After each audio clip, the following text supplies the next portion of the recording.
আচ্ছা ছোট নাকবো, তুমি তো শাড়ি পরলে পারতে। বড় নাকবো কি সুন্দর শাড়ি পরেছে, কত সুন্দর লাগতো। তাছাড়া বিয়ের পরে তো তোমাকেও শাড়ি পরা অভ্যাস করতে হবে। ও তো আসছে মাত্র, আর ও তো শাড়িটারে কিছু নিয়ে আসে নাই। আমার না আসলে শাড়ি পরার ওরকম অভ্যাস নেই। অভ্যাস কারো থাকে না। আমি যখন এই বাড়িতে প্রথম বউ হয়ে আসি তখন আমিও একদম শাড়ি পরতে পারতাম না। শাড়ি পরতে শুরু করলাম, তারপর থেকে শাড়িতেই আটকে আছি। তুমিও আস্তে আস্তে শিখে যাবে। রেহান, তোমার কি মনে হয় আমাদের সাথে যা কিছু হচ্ছে ঠিকঠাক হচ্ছে, ভালোর জন্য হচ্ছে? তোমার হয়তো শুরুর দিকে সবকিছু মানিয়ে নিতে একটু কষ্ট হচ্ছে, আর দেখবে আস্তে আস্তে সবকিছু নর্মাল হয়ে যাবে। কোনো কিছু নর্মাল হবে না রেহান। আমি না একটা স্মল ফ্যামিলিতে বড় হয়েছি, যেখানে আমার মা ছিল আর আমি ছিলাম। আমার সমস্ত মতামত নিজে প্রকাশের অধিকার ছিল। তুমি ভেবো না যেন একদম স্বার্থপরের মতন এককেন্দ্রিক চিন্তা ভাবনা করছি বা শুধুমাত্র আমার কথাটাই ভাবছি। ব্যাপারটা একদমই তা না। তুমি একটা জয়েন্ট ফ্যামিলিতে বড় হয়েছো, তোমরা সবাই অভ্যস্ত এই ধরনের আচরণে।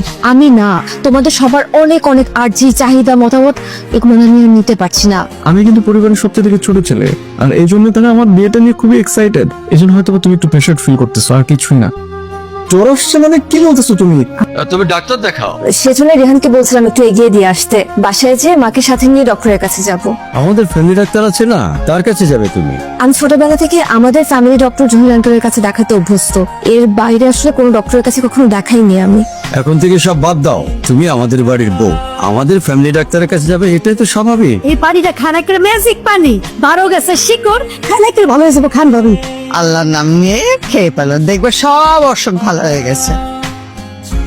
আশ্চর্য, আপনাদের সবাইকে কি আমাকে চিড়িয়াখানা জন্তু বলে মনে হয়? এগুলো কি ধরনের বিহেভিয়ার?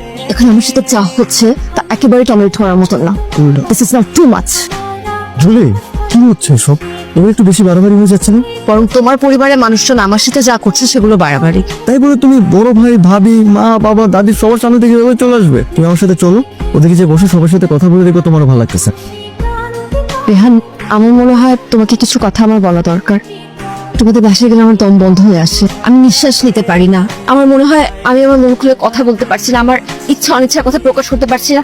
এভাবে আমি পারবো না রেহান, ইম্পসিবল। বেটার আমরা নাই গো রেহান। এই কথাটা আমি ভেবেচিন্তেই বলছি। Julie, we can sort this out, right? I don't think so.